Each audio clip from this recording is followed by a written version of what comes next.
Hello,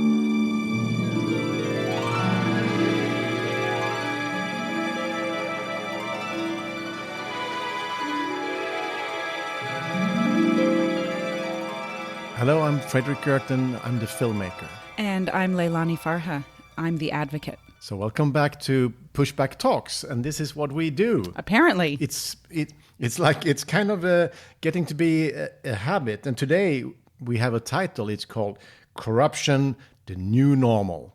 So what have you been doing the other days? We've been talking about monsters, a lot of monsters. We started our podcast, you'll recall, Fredrik, talking about the monster that has invaded cities around the world and really changed the way housing looks. We're talking about private equity firms and big capital asset management companies and the way they've really affected people's ability to live in their homes in cities. We turned then to talk about why are people so angry in our second episode. People around the world have been taking to the streets and protesting, whether in Chile or Hong Kong, and with very similar concerns. And there's a lot of anger out there, and there should be. Also, a little bit of an understanding of why people have the right to be so angry in the United States of America right now. Absolutely. Absolutely. Yeah. And then you go. No, what did we talk about next? Yeah, no, we talked about Airbnb. We did. Airbnb, the people this little app that suddenly is worth $40 billion, which we can love and hate. That's right. And we listen to it because there's a lot of news coming out about cities fighting back to the Airbnb system. That's right. And it's such an important moment. We can do it now. We can push back now. Yeah, we can. And talking about Push, so I'm the filmmaker of the documentary film Push, and Leilani Farah is the main character of that film. And Leilani was the UN Special Rapporteur on Adequate Housing for 6 years, and she stepped down in May. And now you're the global director of The Shift, which is also really cool. It is. And so you're still really, together we try to understand what's cooking out there, what are the factors that are creating stress for us people living in cities, and of course not only in cities, also in the countryside. Yeah. Creating stress for normal people. Yeah. So today we're going to talk about something that it's like this a gray thing out there. We don't really understand it. We know it's there. It's the corrupt money. Corruption, the new normal, which we could think that is something that happened way, way back. But obviously, and in the film, we meet with the Italian writer Roberto Saviano. It's a very interesting meeting in Milan, with a lot of police protection because he's under death threat since 12 years back after writing the book Gomorrah, where he kind of disclosed the business model of the Camorra from Naples, and they didn't like that. They don't mind if he tells them how they kill people, but when he explains their business model, then that was really bad for their business. But anyway, he explains in the film that the tax havens, they started up as like a place where the drug dealers, the criminals could hide their money. And so for a long time, the tax havens was like a little alternative sector of the global finance. But today, he says, the tax havens are the new normal. So all global companies have shell companies and small companies in the tax havens, and many tax havens. It's a very complex system. It's a way of not paying tax. It's a way of moving profits around. So, and of course, a way of getting into different countries and so on. But he also says in the tax haven, that's the meeting point. That's where the legal capitalism meet and merge with the illegal capitalism. Mm-hmm. And to understand that it's the illegal capitalism means drug dealers, refugees, smugglers, trafficking of women, and so on. So this is complicated. But Leilani, how does all this affect the housing market? Yeah. Because you are the global housing expert. So tell us how this affects the housing market. Super good question. And first thing I want to say, Fredrik, is I have to admit this area of corruption and money flowing around the world and landing in shell corporations and nameless this and faceless that, to me it has a very male feeling. When I started to research and try to understand this area, I felt like I was entering a very male world. It's not complicated, actually. In some ways, it's not a complicated world, but it just had this very heavy masculine feel to it. So I think for a long time, I had discomfort to even talk about this because I'm just so separate from that world. That being said, we know that this has a huge impact on housing. And I think I came up with a statistic. I read a statistic the other day that more than 80% of proceeds of corruption find their safe nest in real estate. 80%. So it's huge. So then I had to ask, okay, well, what does that actually mean for everyday people? What does that mean? How is it affecting housing? And it is affecting in so many ways. First of all, these people with corrupt money are able to and want to put a huge amount of money in real estate, often willing to purchase way above the asking price. That is driving up the cost of housing in cities around the world. And they're paying this extra money because they're actually paying themselves. Yeah. So they have shell companies in different tax havens. So they actually buy and sell to themselves in a way so they can enter with more money into a jurisdiction. That's right. And I mean, obviously, escalating housing prices is a huge problem from a human rights point of view. It's a huge problem because housing should be affordable to everyday people. But it's also affecting, I was taking a look at some of the cities that are most affected by this corrupt money. And if you just look at them, you can see a city when it's investor driven in terms of its construction. So it's not created for people. You're not creating communities. What you're creating are vessels and that money gets poured into. And so then you're losing that sense of community. You're having ghost towns, they call them, or ghost neighborhoods where no one is actually living there and it's just these empty shells for corrupt money. So both of those are pretty alarming from a housing point of view. Yeah. And while shooting Push, we were in London and there we met a man called Arthur Doonan. He is a former banker. He was like, working with foreign debt and, he was like deep into the system, but he got really, fed up with how the banks worked. So he left and he started together with a friend, an NGO, and they organize what they call kleptocracy tours. So they walk around London and they point out houses bought or purchased by kleptocrats. But let's listen to a little clip from the film just to get some sounds. So our fourth stop on the highlight tour of London kleptocracy properties. These two properties are worth perhaps £20 million each. I believe Mr. Chester paid something in the region of 40 or 50 million pounds for it. If you could get a whole one of these, it would be 30 or 40 million pounds. And nobody lives here and nothing is happening to this thing. So it's become a dead spot in London. There was newsagents, there were pubs, there were a couple of restaurants, but the community itself has evaporated. Yeah, so I mean, in Knightsbridge, it's a classical upper class neighborhood in London, and suddenly even the very rich Londoners were kicked out. Yeah. And it was standing empty, everything.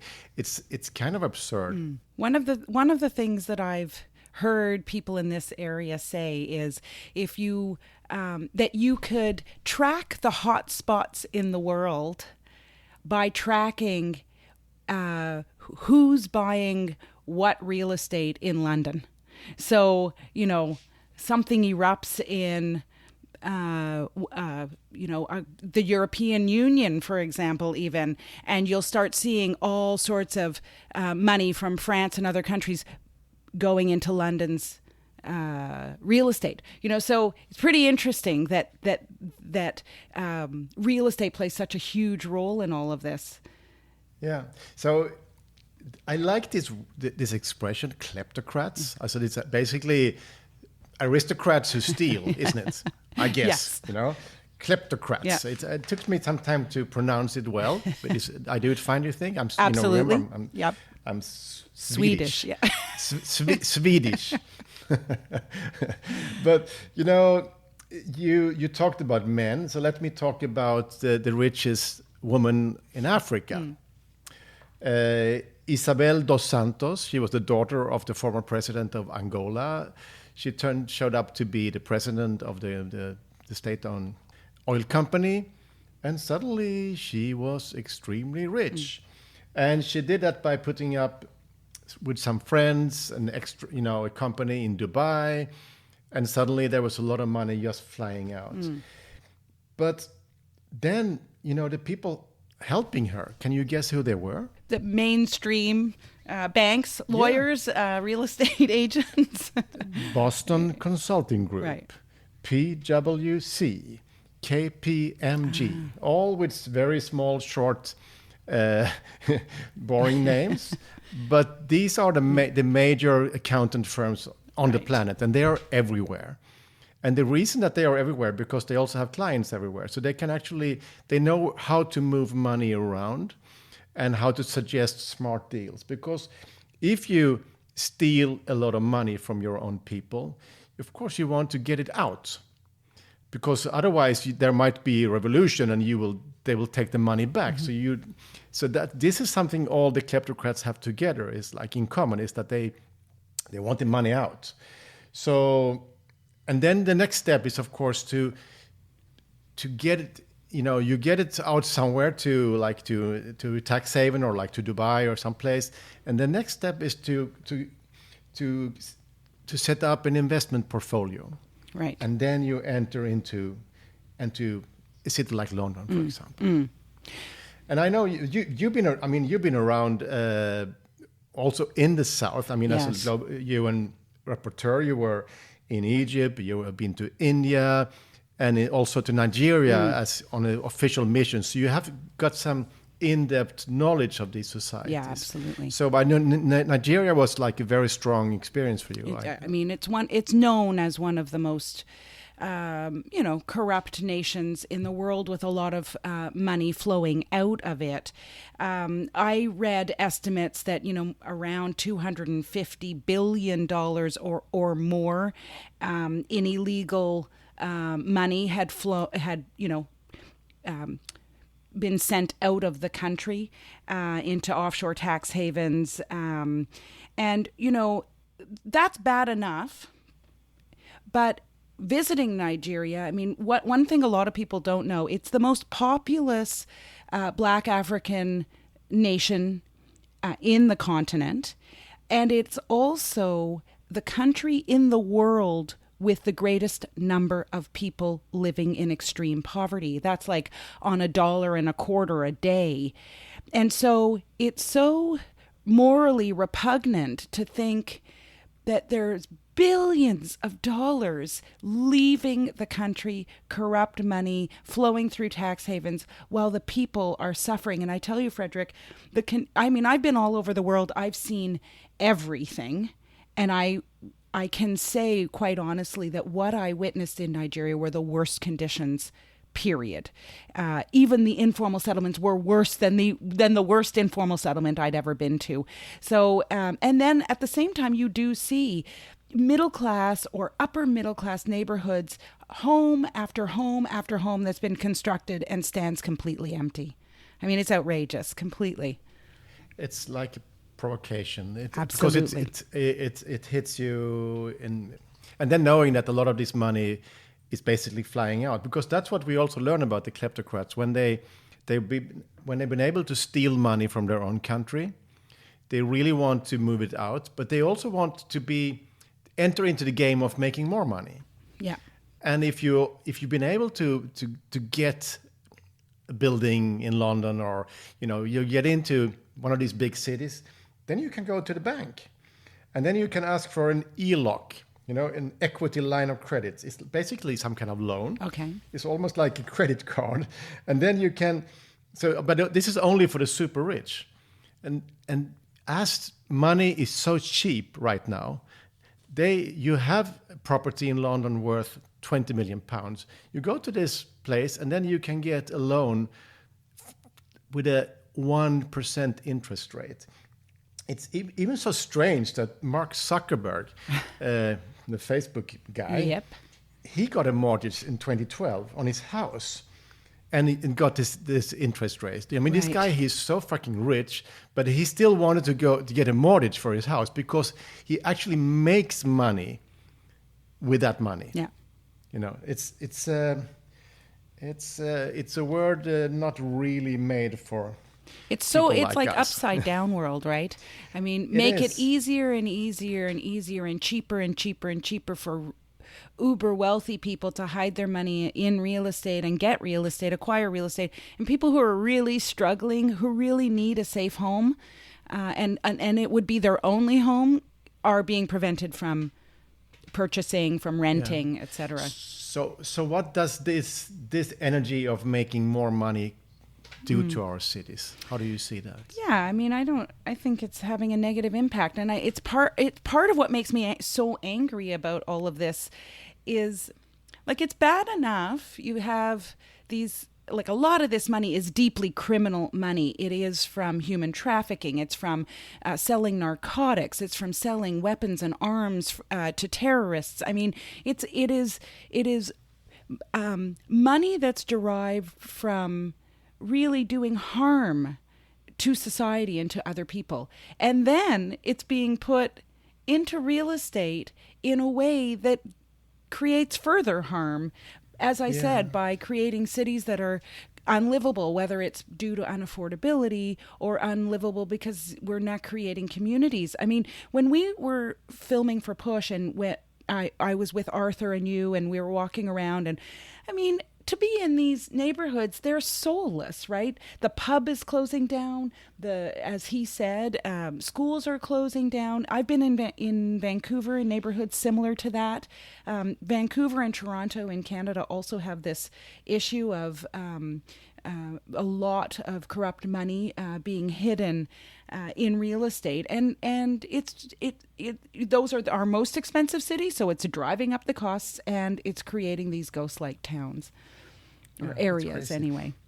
I think people who make a lot of money, even if you make it by smuggling refugees or cocaine or heroin or whatever, I think all of them want to be normal citizens. They also want to be more traditional upper class. So you steal in one generation, and then later on you want to be normal. And I can see that. For example, I've been to Colombia several times. You can see, I mean, in Colombia we don't really have the same cartel wars anymore, because I think the cartels are now into normal business. Right. So they don't really want to destroy that business. So it's a mature form of the criminals when they move into the real estate world. Saviano, he explains why London is so interesting. This is something I got from the shoot we did in Milan. It's not in the film, but let's listen to this little clip in Italian. I will translate it later on. Okay. Oggi il paradiso fiscale più efficiente della Terra è Londra. È il paradiso fiscale più sicuro del mondo. Li investi in una città dove c'è una giustizia veloce, dove non hai ministri corrotti, dove non hai poliziotti corrotti. La forza del mercato immobiliare inglese è questo: un sistema finanziario corrottissimo e un sistema amministrativo e politico sano. Non è mai successa una cosa del genere nella storia. That was the beautiful Italian language. I really like to listen to it. It's basically say if you move your money into London, you do it because it's a very safe court system, but it's also a city with the most corrupted financial sector. So it is basically the money laundering capital of the world, but with a a corrupt financial system, but with a very trusted legal system. Right. The perfect conditions. The perfect conditions.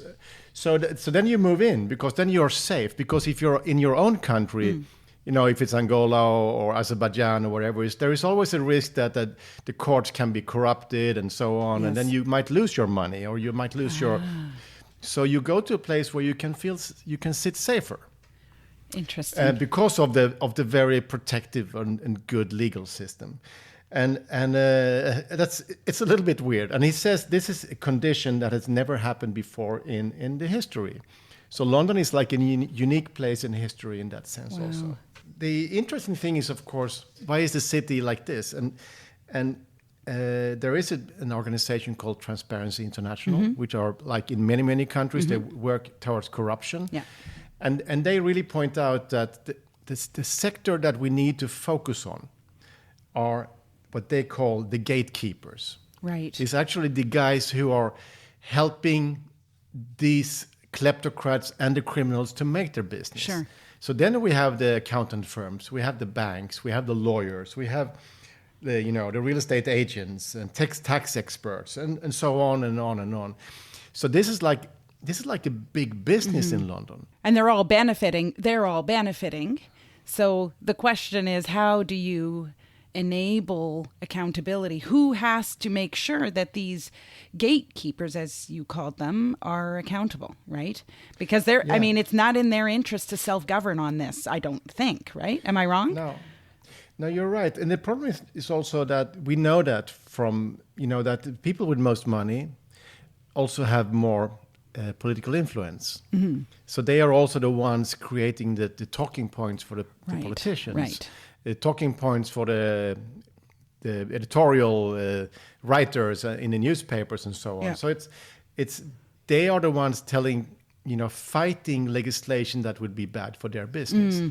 Because there is so much money floating around. Right. So imagine you can have a little cut of all that money. Exactly. And I do know that one of the reasons real estate is used for corrupt money flow is because it's one of the least regulated businesses in terms of all economic businesses or fiscal related businesses.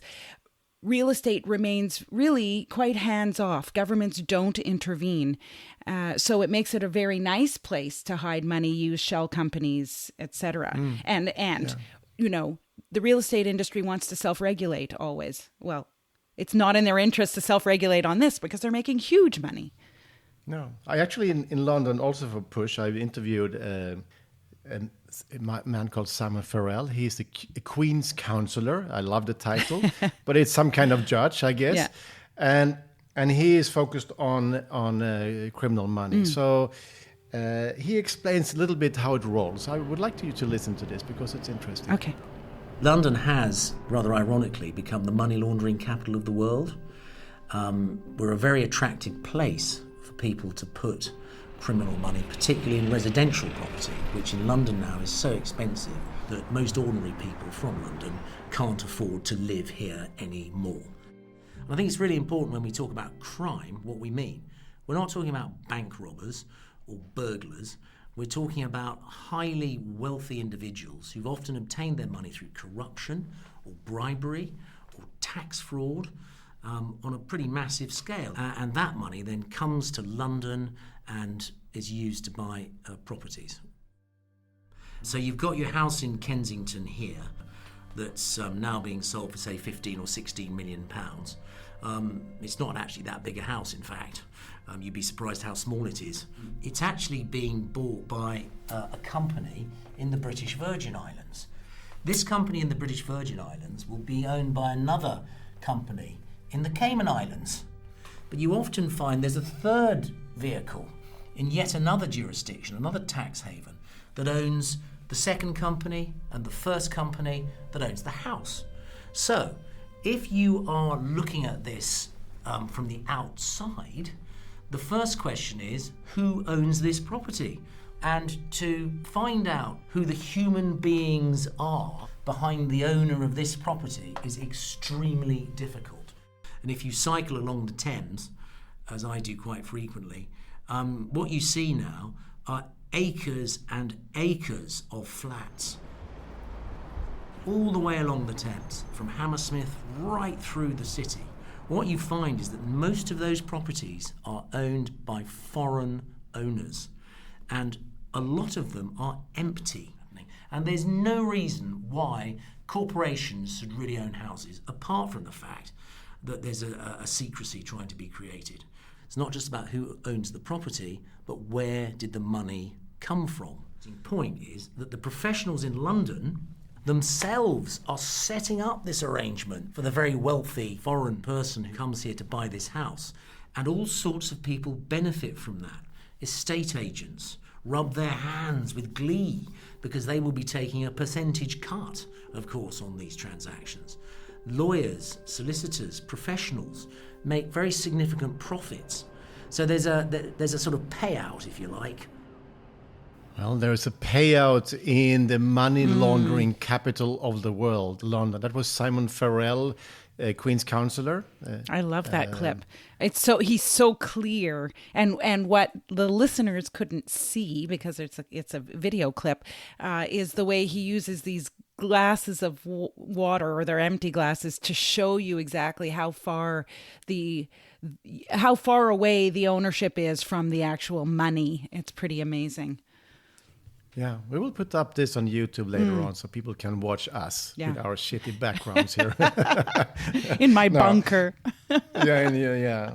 I mean, in our editing room here, it's nice. Anyway, so, and it's, and I mean, this is like an important judge in London, and he was so upset. Yeah, you know, and criticizing his own people. Yeah, absolutely. And I think that's, for me, this is like, it's key, because when, there've been all these Paradise Papers, the Panama Papers, and it's like, it's all extremely exotic. It's like far away in Panama, Cayman Islands. It almost becomes a little bit romantic of these big crooks, and it's like, it's a different world. It's like a James Bond world in some way. And then it gets so distant from us. Absolutely. So let the rich have fun. I mean, I don't mind their yacht, But what we have to understand is that they are playing around with the yachts, but they're also putting money into our cities, and they are destroying the local markets. Absolutely. They're pumping up the values in a way so normal people can't be in the game anymore. I have a question for you, Fredrik. Simon Farell talks about this money and where it derives. And I wonder, based on your research and experience, is there a difference between, let's say, Amazon or Facebook or Apple putting their money in a tax haven so that they can avoid paying corporate taxes, and the money that criminals, through whatever was selling of narcotics or arms or trafficking in people, when they are doing this money laundering sort of thing? Is there a difference? I mean, I know that all money ends up circulating and becoming one, which makes this so difficult, right? So clean money and dirty money get mingled, and it's hard to separate them. But I'm asking more, is there a difference between, the corporation that wants to avoid paying its corporate taxes and this criminal money? I wish there was a big difference, because I also in our Swedish companies like IKEA and others are also part of this. They also try to find ways not to pay taxes. Right. The founder of IKEA, he lived in Switzerland himself. He had a little percentage of all the money going to 3% of all business going to account in Liechtenstein, and then there were headquarters the financial headquarters were in Netherlands, because Netherlands is also some kind of tax haven. So they were doing it like all do. They were moving around their money, and they were probably quite early on it. When we've been out with a film now, I normally ask the audience, what do you know about criminal money in your town? The effect. And when I put that question in Moscow, the audience kind of said, they looked really sad and said, okay, we can't even differentiate between the government and the corrupt money. It's almost like the same. Right. They were like, it's like was so powerful, so powerful. And I mean, I was in Cyprus showing the film where the rent, the taxi driver who took me from the airport, it was like he had been paying 300 euros a month as a rent, and 2 years later was 800. And on the highway going to town, it was luxury condos for sale with ads in Russian and Chinese. Right. Yeah. But the thing is, when this money is laundered, it becomes just money. Yeah. So then we don't know anymore. That's right. And this is happening all the time. And I mean, also here in the social democratic socialist paradise Sweden, we have the big banks here have been involved in money laundering from Russian money through the Baltic states. So the Swedish banks have had their business also over there and also in Ukraine. So there's been a lot of disclosure. Also the big Danish banks these are the banks that I use or we use. I mean, it's like that the normal people have, but the business is so good. So you're like stupid if you don't do those deals because it's like, what should I stay out of this business? All the other guys are doing it. I also want to do it. It's like that's why we call this corruption the new normal, because it's like it's more normal. Yes, I know there is a lot of the European Union, many governments are trying to go after the corrupt money, and there is a lot of things happening. Yeah. But I mean, and the European Union are setting up the European police is setting up a new center for money laundering. But they say that of 100% of the money coming in, they can touch and take away 1.2%. The rest goes straight in. Wow. So it's they grab some money, they stop some criminals, but most of the money goes straight in. And I think we should be angry. Because corruption is destroying democracy. And I mean, and you, as from your perspective from the South, we've seen it how poor people are suffering. Yeah. That's right. There's no way to look at it as anything. Like if you take that Nigerian example, there's no way to look at it as anything but unjust. Period. Yeah. Right? It's just complete inequality for no benefit for the bulk of the people. No, and we have a lot of aid money going in from your country, from my country, from many countries towards Africa for develiment money. That's right. But the corrupt money going out is like 100 times bigger, So if the corrupt money could stay, in Nigeria or in all these countries, the people would have been better off, and the democracies would have been sounder. I think that's right. So it's kind of upsetting. I think for me, one of the worrisome things about this, when I'm looking forward, trying to figure out, okay, so like, I'm just a human rights lawyer and, I'm really focused on housing. Like, what does this mean for my work? And one of the things that is so difficult is what you touched on, which is the benefit to governments of keeping this system going. It seems that there's a lot of benefits at all levels. Even local government gets involved in this, right? And yet for my work, it's governments who I need governments to govern. I need them to pass legislation and impose legislation, enforce that legislation, and ensure accountability. And so how do I do that when governments actually are benefiting from this? I get almost like a small sense that, yes, the governments want to do something, but they don't want to go all the way in because now the whole global trade model is going through the tax havens. Yeah. So they are afraid of shaking the model. Yeah. So they kind of accept the criminal money as a part of that. That's right. Because they don't want to shake it, and that's a very scary thing. It's but the only way.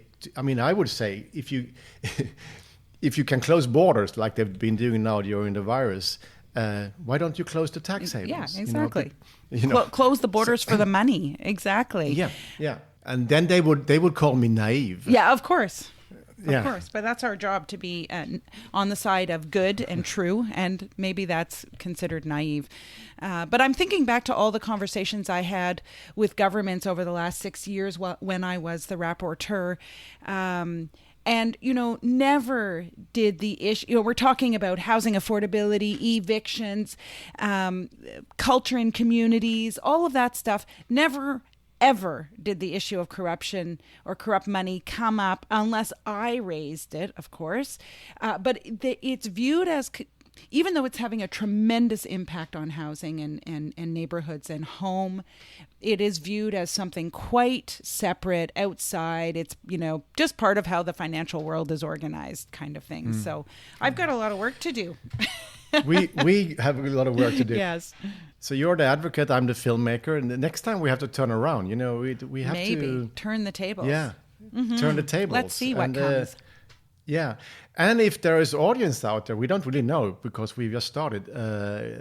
But if you listen to this, please send us feedback. I mean, you find us on Twitter, on Instagram, and on all the different. So tell us what you want to listen to, and tell your friends about the podcast, because we believe that it's good to talk about things and try to understand things, and then it's easier to change. Absolutely. And it's, as we know, it's an unjust world. It's 36 degrees in Ottawa and it's 12 degrees and raining in Malmö, Sweden. So I'm not going to the sea. Excuse me, I don't feel that it is unjust, because in February it's going to be -40 where I live, and it'll be +5 where you live. So in that way it all works out. I will go for a glass of wine somewhere, I think. And that's a good thing. That sounds nice. You enjoy that, Fredrik. Yeah. So see you soon and talk soon. Yep. Thanks. And if you want to watch the film, pushthefilm.com, or you can also go to wgfilm.com and check out Leilani's work at maketheshift.org. See you soon. Thanks, Fredrik.